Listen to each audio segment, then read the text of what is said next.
세계 4대 문명 중에 하나인 이집트 문명. 고대 이집트의 역사만큼이나 고대 이집트의 성문화는 흥미로운 것들이 많은데요. 어떤 것들이 있는지 바로 알아보도록 하겠습니다. 신앙은 현대인들에게도 많은 영향을 미치고 있지만 고대 이집트에서 신앙이 생활 전반에 끼치는 영향력이란 이루 말할 수 없을 정도였습니다. 당연히 성문화에도 신앙은 많은 영향을 끼쳤습니다.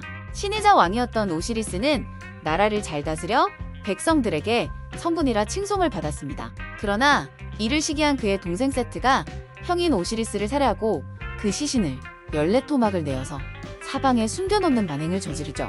이에 오시리스의 아내 이시스가 남편의 조각난 시신들을 하나씩 다 모아서 그를 부활시키려 했는데 웬 거대한 물고기가 하필이면 오시리스의 소중이를 삼켜버리고 말죠. 이시스는 어쩔 수 없이 점토로 소중이 형상을 만들어 붙인 뒤 그 안에 입으로 생명을 불어넣었습니다. 신화에 이런 이야기들이 나오다 보니 사람들에겐 입으로 하는 성행위는 퇴폐적인 행동이 아니라 오히려 신성시 여기는 행위가 되었죠. 따라서 이집트에서는 고위층 여성들과 고위층 남성들을 접대하는 무희들이 입으로 남성의 성기를 애무해주는 것이 필수적인 스킬이 되었습니다. 특히나 애무로 유명했던 인물은 클레오파트라였는데요. 혀의 놀림이 얼마나 특별했는지 100명의 근위대를 입으로만 보내버렸다는 무용담은 유명한 전설로 남아 있습니다. 누구든 클레오파트라의 입을 통하면 그녀의 충실한 신복이 되었다고 하네요. 또 고대 이집트는 종교단체에서 젊은 여성들에게 의무적으로 매춘을 강요하는 이른바 사원매춘 제도가 있었습니다.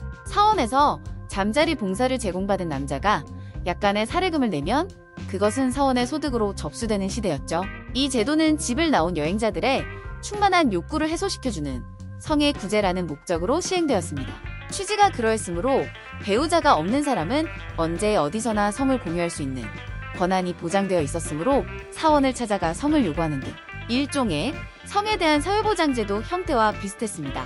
하지만 이 제도에서 생기는 골치 아픈 문제는 봉사자들의 뜻하지 않은 임신과 사생아 문제였는데요. 신전에서 봉사한 처녀가 임신하여 아이를 낳으면 그 아이는 국가의 소유가 되고 장래에 국가가 필요로 하는 노동력과 군사력으로 활용되었습니다. 아예 임신을 막기 위한 피임 방법도 활용되었죠. 피임을 하기 위해 아카시아와 아것동, 대추야자와 꿀을 섞어 만든 제품을 소중이에 발랐습니다. 실제로 아카시아에는 피임을 도와주는 성분인 젖산이 들어있죠. 하지만 아것동은 오히려 세균을 번식하도록 만들어 여러 균에 감염되는 부작용도 많았죠. 한편 처음에는 사원 수익금으로 기부되던 매춘의 대가가 일부 여성이 일정 비율로 사원에 제출하고 나머지는 집으로 가져가 결혼 지참금으로 활용하기 시작하면서 차츰 매춘이 하나의 비즈니스로 방향을 전환하게 되었던 것이죠. 신앙이 매춘의 배경이었으므로 여기에 나서는 여성은 신분의 제약을 받지 않았습니다.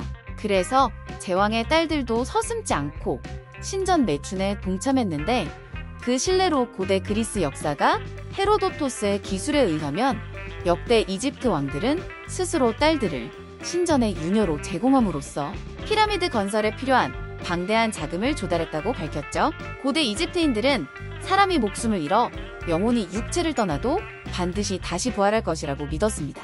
그렇기에 영혼이 다시 육체로 돌아올 때를 대비하여 신체를 잘 보관하는 것이 중요했습니다.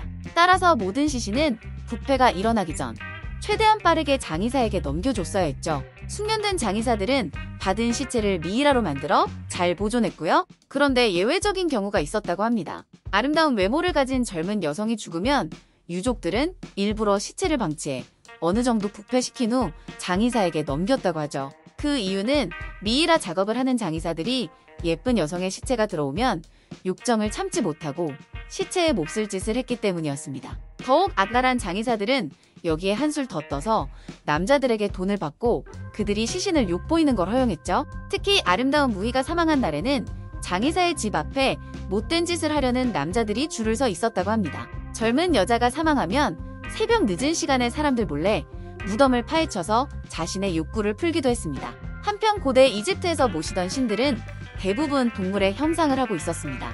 그래서 이집트인들은 동물에게도 신의 권능이 잠재되어 있다고 믿었죠. 이 믿음이 엉뚱하게 발현하여 신의 힘을 얻기 위해 동물과 성관계를 하는 엽기적인 상황도 발생했습니다. 소베크 신의 현신인 악어와 관계를 하면 부활과 같은 효과를 노릴 수 있어 모든 질병이 나을 수 있다고 생각한 것입니다. 그래서 치료가 어려운 병에 걸린 자들은 지푸라기라도 잡아보자는 심정으로 악어를 잡아 강제로 관계를 가졌죠. 다만 악어들은 기본적으로 사나운 성격과 날카로운 이빨을 가졌기 때문에 병을 낫게 하려다가 오히려 심각한 부상을 입을 위험이 있었습니다. 따라서 그들은 악어에게 물리는 것을 피하기 위해 악어 사냥꾼들의 도움을 받아 짐승의 주둥이를 묶고 등을 뒤집어 놓은 다음 거사를 치렀죠. 그 중에 일부는 악어와의 관계로 극심한 피부병을 비롯해 복통과 두통 등이 일부 호전되었다는 기록이 남아있기도 합니다. 그리고 고대 이집트에서는 세계 최초로 동성애를 묘사한 작품도 발견되었는데요. 역사에 기록된 최초의 동성애자 커플이 고대 이집트에서 등장한 것이었죠. 기원전 2400년경 크눔호테프와 니안크크눔이 바로 그 주인공이죠. 둘 다 제5왕조 시대의 왕실 매니큐어 관리사들이었는데 이들의 무덤에서 서로 코를 맞대고 있는 벽화가 발견되면서 굉장히 친밀한 관계였다는 걸 알 수 있었습니다. 남자 둘이서 거의 키스를 하기 직전에 있는 모습을 새겨놓은 벽화는 수많은 고대 이집트 유적들 중에서도 이게 유일하다고 합니다. 조사 결과 크눔호테프가 여자 쪽이었고 니안크크눔이 남자 쪽이었다고 하네요. 아마 크눔호테프가 먼저 죽고 혼자 남은 니안크크눔이 그를 추모하며 같은 묘를 만들어 함께 묻힌 걸로 추정하고 있습니다. 심지어 파라오였던 페피 2세가 동성애자였다는 추측도 있습니다. 당시 페피 2세는 그가 크게 신임하던 신하였던 사세네트 장군의 집을 자주 들락거렸죠. 이 관련 기록에 왕이 사세네트의 집으로 들어가 왕이 원하는 대로 행했다라는 구절이 있는데 당시에 원하는 대로 행하다 라는 뜻은 성관계의 대표적인 은유였습니다.